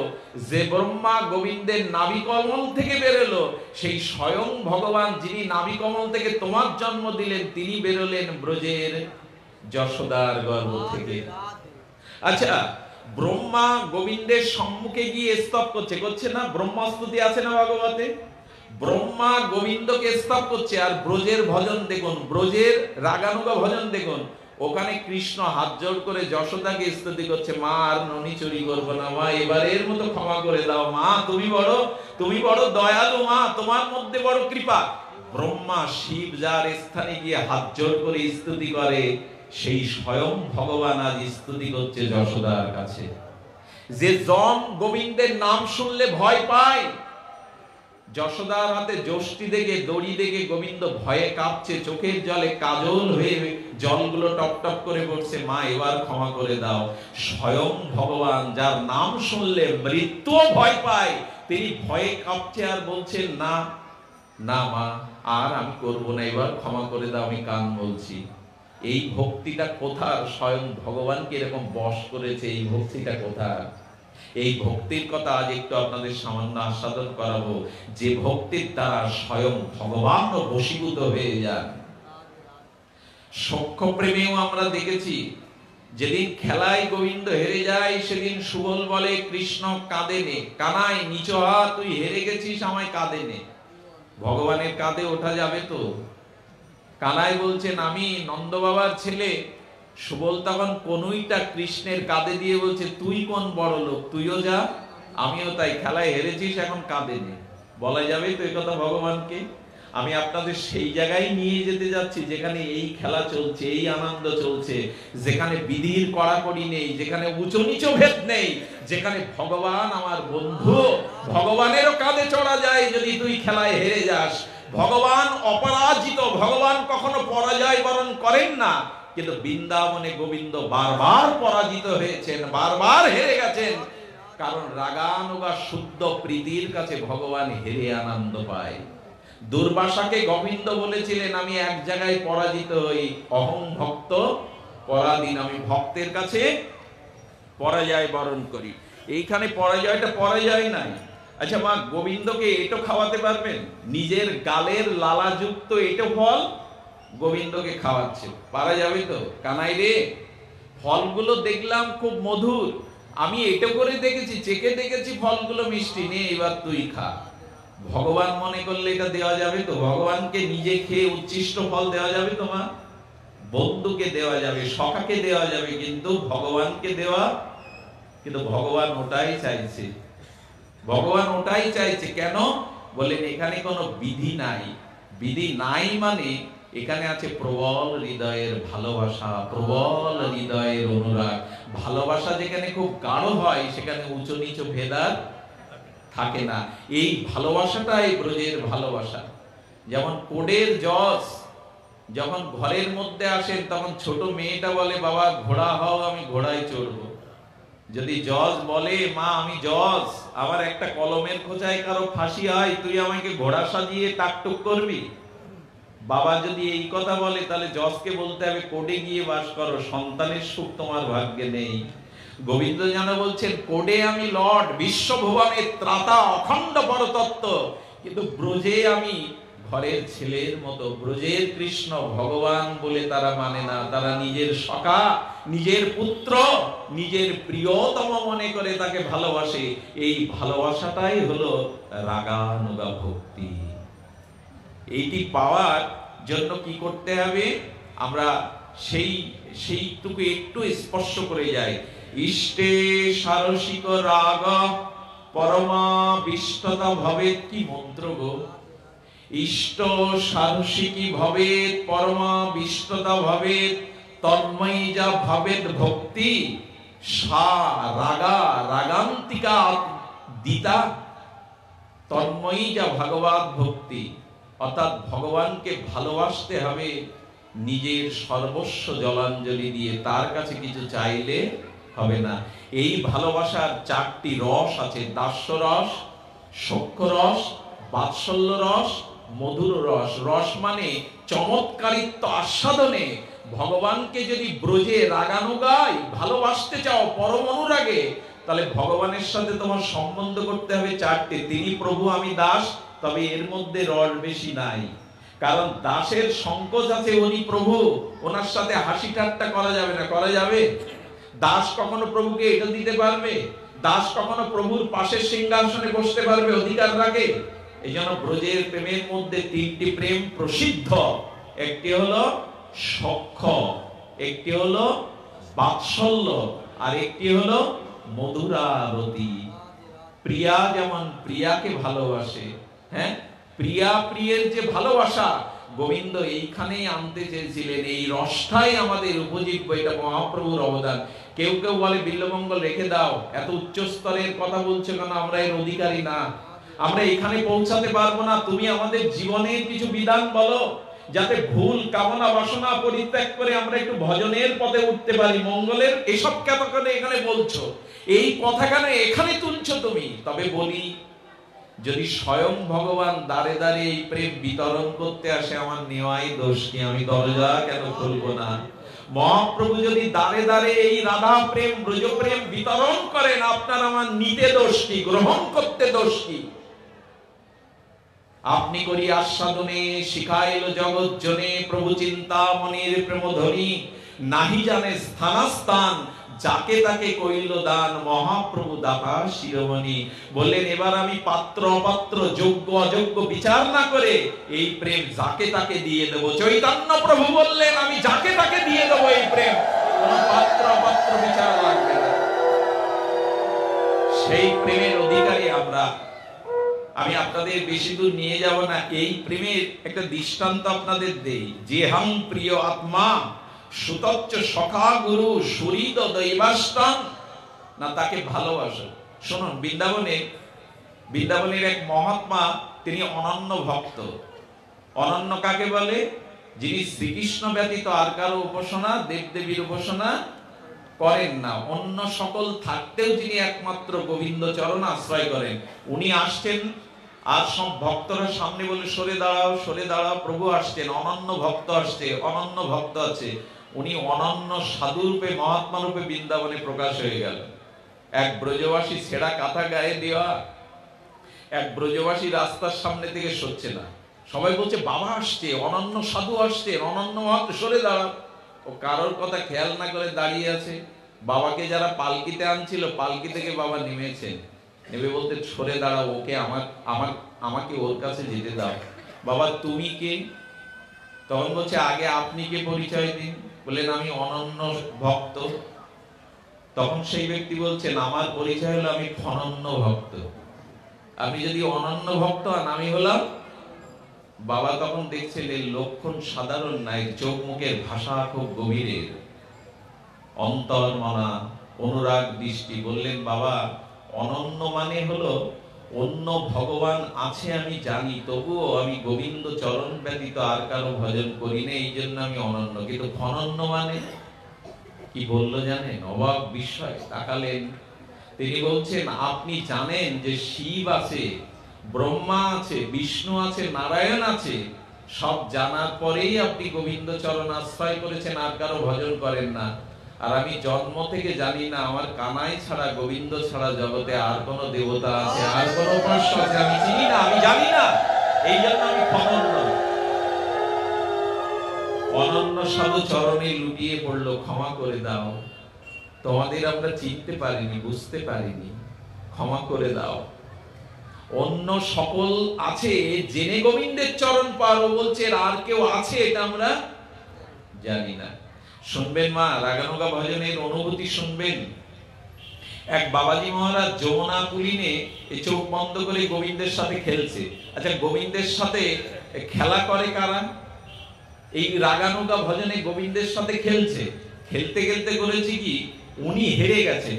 যে ভক্তটা যমুনার তীরে বসে বসে খেলা খেলছে, গোবিন্দের কাছে হারা যাওয়ায় বলছেন কি, গোবিন্দ হচ্ছে উঠবাস করো, কান ধরে উঠবাস করো। সাধু বলছে না আমি উঠবাস করবো না, দৌড়াচ্ছে। মনে মনে ভাবছিলেন কিন্তু লীলাটা, মনের স্ফূর্তিতে, লীলার চিন্তন হতে দৌড়াচ্ছে। আনন্দময়ী মার আশ্রমে গিয়ে এই সাধু বাবা বলছে মা আমার একটা লুকানোর জায়গা দাও তো, তাড়াতাড়ি একটা লুকানোর জায়গা দাও। আনন্দময়ী মা বলছেন ওই বিগ্রহের পেছন দিকে কেউ টের পাবে না, ওইখানে লুকাও তো। বিগ্রহের পেছনে এইভাবে জড়সড় হয়ে লুকিয়ে আধা ঘন্টা পর বেরিয়ে বলছেন মা এবার আর ভয় নেই। আনন্দময়ী মা তখন বলছে বাবা কার ভয় লোকালেন, পেছন তো কি কেউ আসেনি আপনাকে তাড়াতে।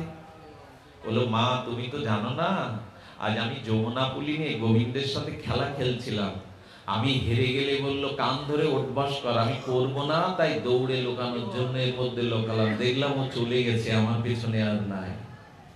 আনন্দময়ী মার চোখে জল এলো, বাবা এমনি করে গোবিন্দের সাথে তোমাদের নিত্য খেলা? বাবা এই কথা তো আমরা ভাবতে পারি না। মা ব্রজের ভক্তিটা কেমন জানো? একটু মন দিয়ে শোনো, তাহলে এটা এক পা এগিয়ে যেতে পারবে।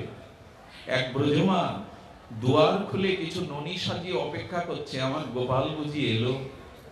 ওই অপেক্ষা করতে করতে চোখ বন্ধ করেছে, চোখ বন্ধ করে ধ্যান করছে, ওই নুপুর বাজলো, ওই গোপাল মৃদুবন্ধ হেঁটে এলো, এই ঘরের ভিতরে গেলে ননিগুলো চুরি করে খাচ্ছে, এদিকে দিচ্ছে, এই কিছু হনুমানকে দিচ্ছে। আমি তখন টের পেয়ে বলছি ধর ধর ননি চোরকে ধর ধর বলে বুড়ি হাতে লাঠি ছিল, দৌড়াচ্ছে দৌড়াচ্ছে তো দৌড়াচ্ছে। এক বৃদ্ধ ব্রজবাসী বলছেন চোখ বন্ধ করে কোথায় দৌড়াচ্ছ ব্রজমা? চোখ খুলে বললে তাই তো আমার হাতে লাঠি, আমি কোথায় দৌড়াচ্ছি? বললো মা তোমার সামনে তো কেউ নেই, কাকে ধর ধর করে চোর চোর করে তাড়াচ্ছ?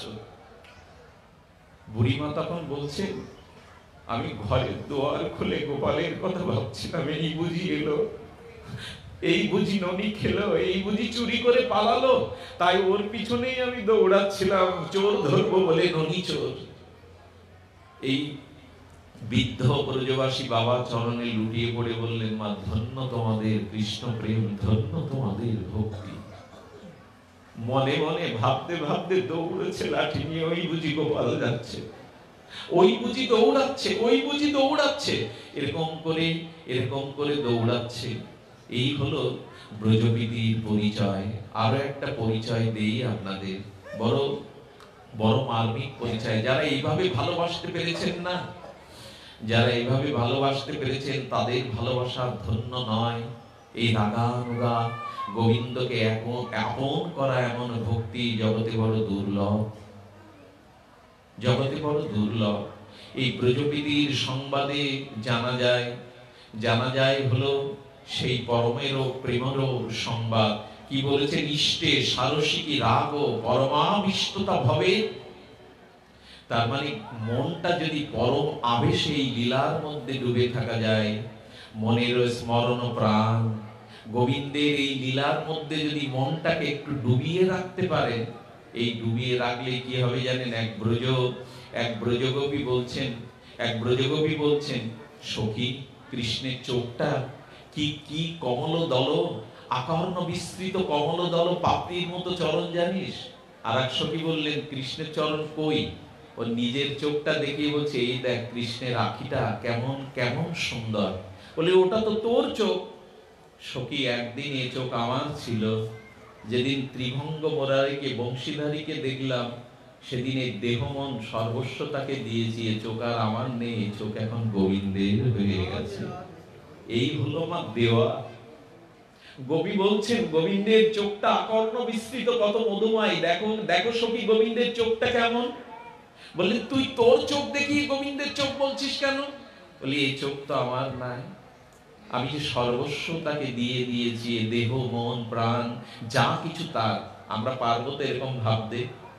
এই জায়গাটায় যাওয়ার জন্য আমাদের আগতি।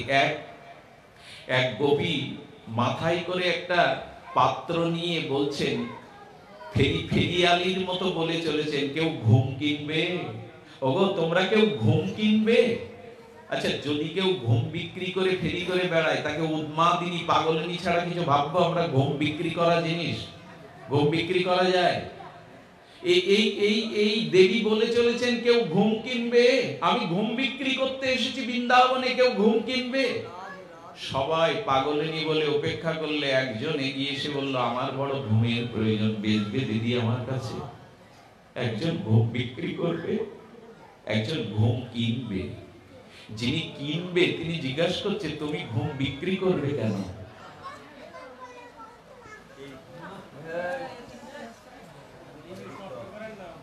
তুমি ঘুম বিক্রি করবে কেন দিদি ভাই? কি বলল জানেন? আহা, বলল, আমি ললিতা সখীর কাছে নিবেদন করেছিলাম, আমি কুঞ্জ সাজিয়ে অপেক্ষা করব, নিশীতে প্রাণনাথকে একবার পাঠিও।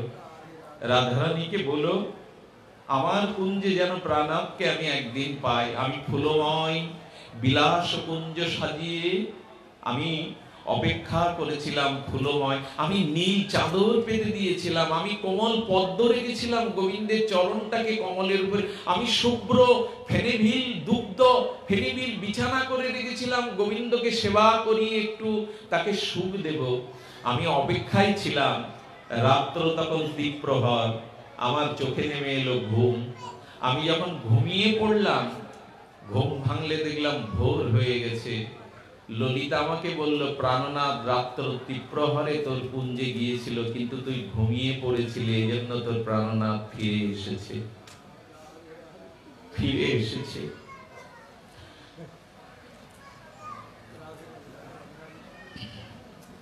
একটু নিয়ে নিন।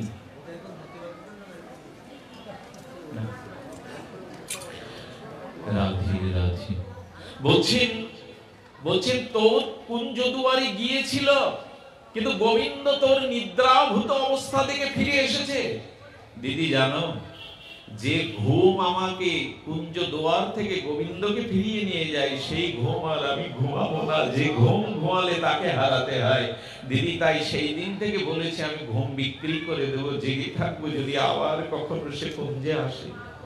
বাবা এ কি বলবার কথা, এ কি ভাষা দিয়ে কাউকে বোঝানোর কথা, এ অনুভূতি। আমার ঘুমানোই কাল হলো, গোবিন্দকে আমি হারালাম, সেই দিন থেকে বলছি আমি ঘুম বিক্রি করে দেবো, আমি আর ঘুমাবো না। আচ্ছা দিদি তুমি ঘুম কিনবে কেন? বলো সারাদিন গোবিন্দ চিন্তা করতে করতে রাতে স্বপ্ন দেখছিলাম গোবিন্দ এসেছে, আমি তাকে স্বর্ণ বেদিতে বসিয়ে তার চরণ ধৌত করে যখন মালা পরাতে যাব, তখন স্বপ্ন ভেঙে গেল, ঘুম ভেঙে গেল। ঘুম ভেঙে গিয়ে দেখলাম আমার স্বপ্নের ত্রিভঙ্গ মুরারি সুন্দর প্রিয়তম আমার কাছে নেই, আমি মালা পরাতে পারলাম না। সেই দিন থেকে বললাম ঘুম কেন তুই ভাঙলি? আমি যদি ঘুমিয়ে থাকতাম তাহলে মালাটা তার শ্রীঅঙ্গে শ্রীগলে পরাতে পারতাম। তাই দিদি আমি ঘুম কিনতে চাই, যে ঘুমের ঘরে আমি গোবিন্দ দেখি, সেই ঘুম যেন আমার কোনো কালে না ভাঙে, সেই ঘুম আমি ঘুমাতে চাই। এই হলো ব্রজপ্রীতি। আমি আপনাদের এইখানে নিয়ে যেতে পারবো না, আমি এইখানে আপনাদের নিয়ে যেতে পারবো না। এই হলো ব্রজপ্রীতি, এই হলো ব্রজ ভাবনা। আর ব্রজের মহিমা আপনাদের কি বলবো,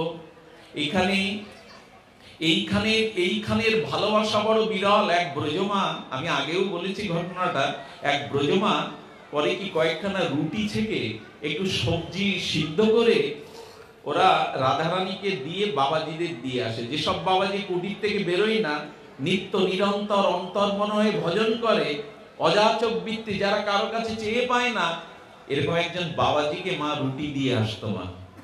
তো ওদের নিবেদন কেমন যেন, এখানে বিধি বড় কথা না, রুটিগুলো ছেঁকে সবজিটা দিয়ে বলছে লালা খা লিয়ে। ওরা ওই ফুলো রুটিটা একটু ছিঁড়ে গোবিন্দকে বলে খা লিয়ে, খেয়ে নে গোপাল, খেয়ে নে। এই হলো ওদের নিবেদন। তুলসী পাতা দিয়ে অত মন্ত্রতন্ত্র দে না, ঘরের ছেলে তো। ওই রুটিগুলো ঝুড়ির মধ্যে রাখে, রেখে সবজিগুলো রেখে বাবাজিকে দুপুর বেলা দিতে যাবে। বৃন্দাবনের তো কি গরম আপনারা জানেন, 40-45 ডিগ্রি গরম, বালুগুলোর উপরে পা দিলে ফসকা পড়ে যায়। বুড়িমা তখন করেছে একটা চটি জুতো, ওইটা পায়ে পরাবে বলে নিয়ে আসছে হাতে করে। কিন্তু এত আবেশ, ওই সাধু বাবাকে দোকানে রুটি দেবে, ও তো ভজনে বসে আছে, আমি না দিলে পাবে না। এই আবেশে জুতো আর পায়ে পরার কথা মনে নেই, সেই রুটির উপরেই জুতো দোকানে রেখে দিয়েছে, পাত্রের উপরে, সেই রুটির উপরে রেখে দিয়ে বাবাজিকে বলছে মাদু করে লিজিয়ে বাবা, বাবা মাদু করে লিজিয়ে। অন্তর্মনা হয়ে রাধারানীর চরণ চিন্তা করছেন, চোখ খুলে দেখে রুটির উপরে বুড়ির জুতো। ভোগ নেই হ্যাঁ মা, ভোগ নেই। জুতো মাখা রুটি, বলছেন ভোগ নেই, ক্ষুধা নেই। বুড়িমা চলে গেলেন। পরের দিন একই দৃশ্য আবার সেই ওই একই ভাবে আসে। দ্বিতীয় দিন বলছে ভোগ নেই। তৃতীয় দিন বুড়িমা জুতো একই ভাবে আসে প্রতিদিন। তৃতীয় দিন বলছেন আমার অপরাধ কি হলো বাবা, আমি ভজন জানি না, সাধন জানি না, জানি রাধারানীর চরণ চিন্তায় যারা রত, তাদের একখানা রুটি দিতে পারলে এটাই আমার ভজন, আমার আর কোনো ভজন নেই। কেন নিচ্ছ না বাবা? যখন ঝুড়ির দিকে তাকিয়ে বলতে যাবে তোমার ঝুড়িতে তোমার জুতো, ঝুড়ির দিকে তাকাইয়েই বিস্ময় প্রকাশ করে দেখলেন গোবিন্দ ওই ঝুড়ির মধ্যে বসে ওই রুটি ছিঁড়ে ছিঁড়ে খাচ্ছেন স্বয়ং ভগবান। সঙ্গে সঙ্গে এই অন্তর্মনা মহাপুরুষ বুড়িমার চরণে লুটিয়ে পড়ে বললেন, তোমাদের মহিমা আমি বুঝতে পারিনি। ওগো ব্রজমা, তোমার মহিমা, তোমার ভালোবাসা আমি বুঝতে পারিনি। তোমার জুতোর ধুলোর মধ্যে পড়ে যে ভগবান ছিঁড়ে রুটি খায়, আমি তাকে উপেক্ষা করেছি মা, আমি বুঝতে পারিনি, ক্ষমা করো। এই হলো ভগবানকে ভালোবাসার, এই হলো ব্রজবাসীদের প্রীতি, রাগানুগা প্রীতি।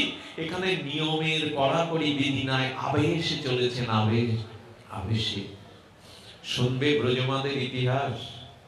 এক মা গাবিমার জন্য কিছু ঘাস কুটো নিয়ে আসছে। 80 বছরের এক সিদ্ধ বাবা রাজস্থানের রেডি স্থান দিয়ে যাচ্ছে। উনি 5 কিলোমিটার হেঁটে এসে গলা রুদ্ধ হয়ে গেছে তৃষ্ণায়, জল না হলে এক পা যেতে পারবেন না। সামনেই ব্রজবাসী মাকে দেখে বললেন, লালি পিপাসা কা পানি মিলেগা, একটু পিপাসার জল মিলবে? ওই ব্রজমা দূর গা দেখিয়ে বলছে, ইহা সে পিপাসা কা পানি নাহি মিলেগা, দূর গাঁও সে জানা পড়েগে। বাবা ওই দূর গায়ে যেতে হবে 5-7 কিলোমিটার। বাবা তখন মাটিতে বসে পড়ে ধুলোর উপরে বলছে, রাধে তোমার ইচ্ছা আমি এখানেই জলবিহীন প্রাণ ত্যাগ করি, তাই হোক রাধে, আমি আর বাঁচবো না, এক বিন্দু জল ছাড়া বাঁচবো না। মাটা কিছু দূর চলে গিয়েছিল, আবার পিছিয়ে আসলো, বাবা খুব পিপাসা, খুব পিপাসা লেগেছে তোমার, খুব পিপাসা। বলে না রে মা, পিপাসা না হলে আমি এখানেই আমি জল না পেলে মরে যাব। মাটা রাধারানীর নাম করে বুকের কাপড় খুলে দিল। বুকের কাপড় উন্মুক্ত করার পরে স্তন্য থেকে 2-3 ফোঁটা দুগ্ধ বাবাজির ঠোঁটের উপরে দিয়ে পড়ল। চোখ বন্ধ করে স্তন্য থেকে সেই যে দুগ্ধ ফোঁটাটা বিন্দু আকারে পড়লো, বাবাজি মূর্ছিত হয়ে পড়ে গেলেন। কিছুক্ষণ পর জ্ঞান ফেরার পরে যে পথ দিয়ে ব্রজমা চলে গিয়েছিল, ওই ধুলায় চুম্বন করে গড়াগড়ি দিয়ে বলছেন, আমার এই জন্মের না, আমার বহু জন্মের পিপাসা মিটে গেল। এই হলো ব্রজবাসী মা, এদের তুলনা জগতে নাই। লক্ষ্মী দেবী পর্যন্ত রাধারানীর গোপীর আনুগত্য নেইনি বলে ব্রজপ্রেম, মাধুর্য প্রেম লক্ষ্মী দেবীও পায়নি, ব্রহ্মাও পায়নি, এইখানে আসতে পারেনি তারা।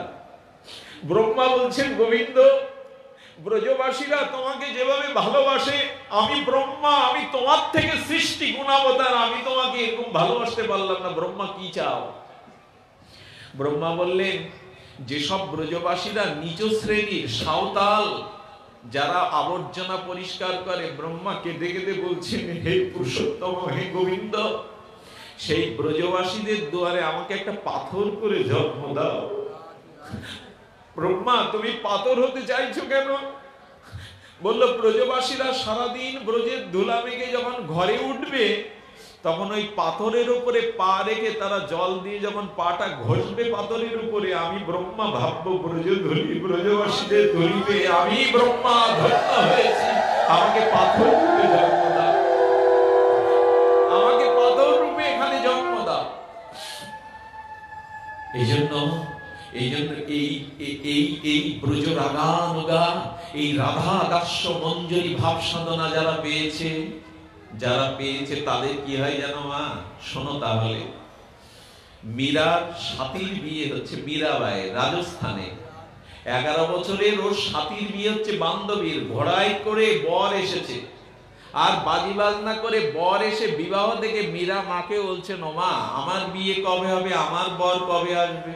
ছোট মীরা বলছে মাকে, মা আমার দুলা কবে আসবে ঘোড়ায় চড়ে? এই কান্নাকাটি, আমার বিয়ে দাও, আমার দুলা কবে আসবে? মা হাত ধরে মীরাকে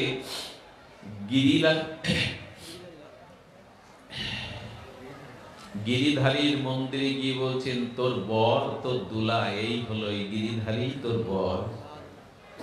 যেই এই কথা বলেছে, মেয়েকে কান্না থামানোর জন্য মা বুঝ দিয়েছে, এই তোর বর, এই গিরিধারী তোর বর।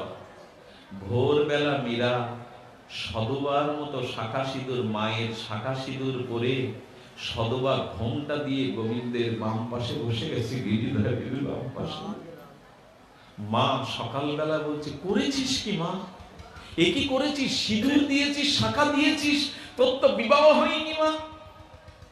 মা তুমি তো কাল সন্ধ্যায় আমাকে দেখিয়ে দিলে আমার বর গিরিধারী, তো বিয়ে হলো কখন? মা রাত্রে আমি মালা গেঁথে বুকের উপরে শুয়েছিলাম, তুমি এসো আমাকে গ্রহণ করো গিরিধারী, আমারও বিবাহ চাই, আমি বিবাহ করতে চাই, তুমি এসো। জানো মা, হাতির পিঠে উঠে এসেছিল, আর কেউ 4 মুখ, কেউ 5 মুখ, কতজন এসেছিল। আমার কাল রাত্রে স্বপ্নেতেই বিয়ে হয়ে গেছে গিরিধারী, আমার গিরিধারীর সাথে কাল সকালেই বিয়ে হয়ে গেছে, এই জন্য তো আমি শাখা সিঁদুর পরেছি। মার চোখ দিয়ে বিন্দু বিন্দু জল পড়ছে। করেছিস কি মা? এই মীরা আর কোন পুরুষের দিকে তাকাতে পারেনি মা। কি হয়েছিল জানো? এই মীরার ভজনটা কোথায়? ওনার বাবা একদিন অসুস্থ, সুরদাস বলছেন, আমি আজ গরম দুধটা গিরিধারীকে দিতে পারবো না, মা একটু নিয়ে যেত। সেই দুধ নিয়ে গিয়ে গিরিধারীকে বলছেন, আমি নিজে হাতে করে এনেছি, আজ তুমি পাও গিরিধারী, তুমি পাও। গোবিন্দটা পেয়েছিল, বাবা প্রথমে বিশ্বাস করতে পারেনি, দ্বিতীয় দিন দেখলো মীরা হাতে করে গিরিধারীকে সেই গরম দুগ্ধ মিশ্রি দেওয়া মিষ্ট দুগ্ধ খাওয়াচ্ছে। এ হয় মা, উনি পাথর নন, উনি পাথর নন,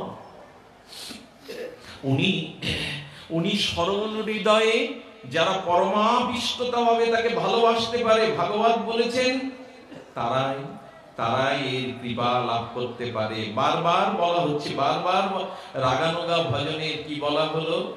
ব্রজবাসী ভাবের করে অনুগতি। ব্রজবাসীরা যেভাবে ভালোবেসেছিল ওইভাবে একটু আপনারা যদি কাম বীজ কাম গায়ত্রী পান, রাধাকুণ্ডের বাবাজি ধারায় এই কাম বীজ কাম গায়ত্রীর উপাসনায় আসতে পারেন, তাহলে আপনারাও কাম জয় করে ব্রজের নিকুঞ্জ মন্দিরে ললিতা বিশাখার মঞ্জরি ভাব সাধনার ওইখানে দাঁড়াবার অধিকার পাবেন। এই অধিকার পাওয়ার সংবাদটা মহাপ্রভু দিয়ে গেছে, রাধাকুণ্ডের প্রবাহ দিয়ে গেছেন এই ভাব দ্বারা। কাম কেন জানেন? আমাদের সমস্ত জীবনটা অভিশাপ হয়ে গেল কামের ভোগের কারণে। কাম কখন আসে মা? কাম কখন আসে? যখন নারী আর পুরুষ, প্রকৃতি আর পুরুষ এই দুটো ভেদ থাকে, তখনই কামের জন্ম হয়। কামটা কখন আসে? এই দুষ্পরণীয় দুর্জয় অনলের মতো ভস্মীভূত করে দেয় কাম। কামেই এখন জগৎ ভাসছে। এই কামের মূল কারণ হলো নারী আর পুরুষ। এই প্রকৃতি পুরুষ যেখানে, কামের জন্ম সেখানে। এই জন্য গোবিন্দ আঙুল তুলে তর্জনী তুলেছে, মদনকে বলেছিল, মদন তুমি ব্রহ্মাকে জয় করেছো, দেবতাদের জয় করেছো, মুনি ঋষিকে জয় করেছো, আমার সাথে বৃন্দাবনে তোমার শেষ যুদ্ধ হবে।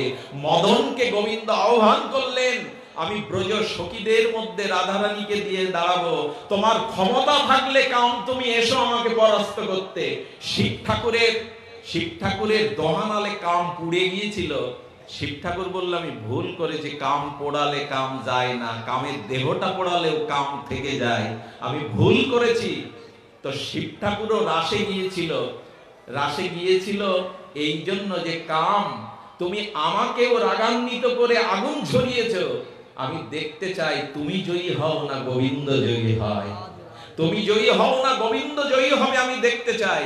ফুলস্বরে বৃন্দাবনে। আর সেদিনটা কেমন? রাত্রি। রাসের রজনীটা হলো রাত্রি। রাতে আবার সেদিন পূর্ণ পূর্ণিমার চন্দ্র উদয় হয়েছে। শোভময় ফুলময় বৃন্দাবনে রাস রজনীতে উদ্দীপ্ত কিরণমালা সূর্যের ফুলময় বৃন্দাবনে গোবিন্দ রাধারানীকে সখী পরিবেষ্টিত রাসের বাঁশি বাজালেন। মদন চিন্তা করলো, কাম চিন্তা করলো, আজই আমার বান মারবার সময়। পঞ্চম বান যেই স্বরে নিক্ষেপ করতে যাবেন এই প্রাকৃত মদন, রাধারানীর যুগল বিগ্রহ দেখার সাথে সাথে মদন বান মূর্ছিত হয়ে পড়ে হাত থেকে পড়ে গেল। মদন মূর্ছিত হয়ে গেল। মদন পরাভূত হয়ে বলল, প্রভু এই পুরুষ দেহ, এই কাম কন্দব্য দেহ আমি পেয়ে ভুল করেছি, যদি পারো তোমার এই সখীদের দাসী করে বৃন্দাবনে দাসী করে জন্ম নিও। এই জন্য গোবিন্দকে বলা হয় মদন মোহন। যে যুগল রূপ দেখলে মদন মোহিত হয়ে মূর্ছিত হয়ে যায়। এখানে কামের কোনো স্থান নাই, এখানে নারী পুরুষ নাই, একমাত্র পুরুষ গোবিন্দ। আমরা সবাই মা, তাহলে কাম আসছে কেন? নারী পুরুষ ভেদ আছে বলে। যে ভজনের কথা আমি আপনাদের বলতে চেয়েছিলাম, বৃন্দাবনে একমাত্র পুরুষ গোবিন্দ, আমরা সবাই প্রকৃতি। এইভাবে যদি আসতে পারেন তাহলে কাম আপনার জীবনে পরাজিত হয়। আমি পুরুষ নই, পুরুষ সেই গোবিন্দ আমি হলাম। তবে এটা সহজে আসবে যদি ব্রজবাসীদের চিন্তা করে দেন। আচ্ছা, শুয়োপোকাটা প্রজাপতি হয় কি করে? হয়তো ওই গুটির মধ্যে থেকে শুয়োপোকাটা প্রজাপতি হয়। ও কি মরে হয় না ওর থেকে রূপ বদলায় মা? শুয়োপোকাটাই তো প্রজাপতি হয়। বললেন ব্রজবাসীদের ললিতা বিশাখা সখীর আনুগত্যে চিন্তা করতে করতে করতে করতে তোমার দেহটাও শুয়োপোকা থেকে প্রজাপতির মতো সখী মঞ্জরির রূপ পেয়ে যাবে তোমায়। এটা যতটা কঠিন নয় ততটা সরল সহজ যদি এই ভাবনায় আসা যায়, আমি পুরুষ নই, আমি প্রকৃতি। তো প্রকৃতির সাথে প্রকৃতির কাম কোথায়? পুরুষ থাকলেই তো প্রকৃতির প্রতি আকর্ষণ। এই ভজনটাই মহাপ্রভু দিতে এসেছিলেন। তুমি পুরুষ নও, পুরুষ একমাত্র শ্রী গোবিন্দ। এই ভজনে যদি আসতে চাই তাহলে সরলতা দিয়ে আমাদের ভজনে প্রবেশ করতে হবে ব্রজপ্রেম। এই ব্রজপ্রেম ভাবধারাতেই আমাদের রাধারানীর কারণ্য কণা নিয়ে রাধারানীর চরণাশ্রয় করে তবে এই জায়গাটায় আমাদের বারবার আসতে হবে। শাস্ত্র বারবার বলে দিয়েছেন, শাস্ত্রে বারবার বলেছেন এই জায়গায় এসো। ও এই জায়গায় যদি আসতে পারো তাহলে তোমার হবে প্রকৃত বোধ, প্রকৃত আত্ম অনুভব। এই উদ্দীপনা ভাবে আমরা যেন এইটুকুই আসতে পারি। বিশ্বম্বর প্রধান শক্য গৌরব সম্প্রহীন, এতএব শক্য রসের তিন গুণ চিনে মমতা অধিক কৃষ্ণে আত্মসমজ্ঞান, এতএব শক্য রসে বশ ভগবান। আর কি বলেছেন? বারবার বলেছেন শক্য থেকে উচ্চতর হলো রাগানুগাম মঞ্জুরি ভাব সাধনা।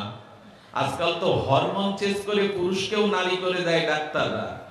আজকে ডাক্তাররা হরমোন চেঞ্জ করে যুবতীকে পুরুষ তৈরি করতে পারে, পুরুষকেও যুবতী বানিয়ে দিতে পারে। এই সংবাদ মিথ্যা নয়।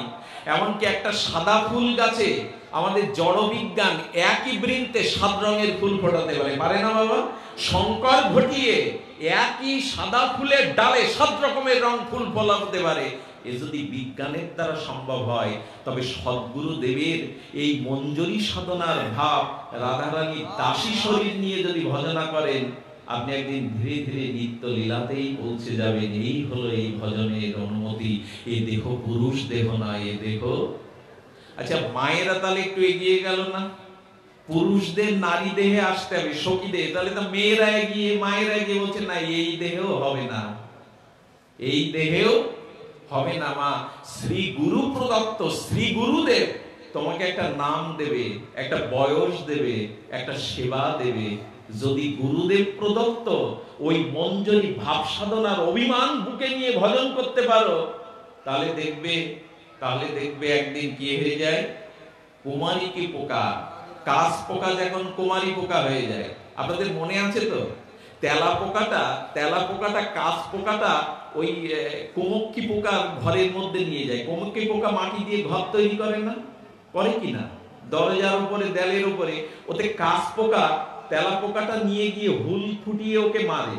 হুল ফোটাতে ওই অন্ধকার ঘরে ওর ভয়ে, ওর ভাবনা ভাবতে কাশ পোকাটায় তখন কুমারিকা পোকায় রূপ নাই, মরে হয় না, ভাবান্তর হয়ে যায়।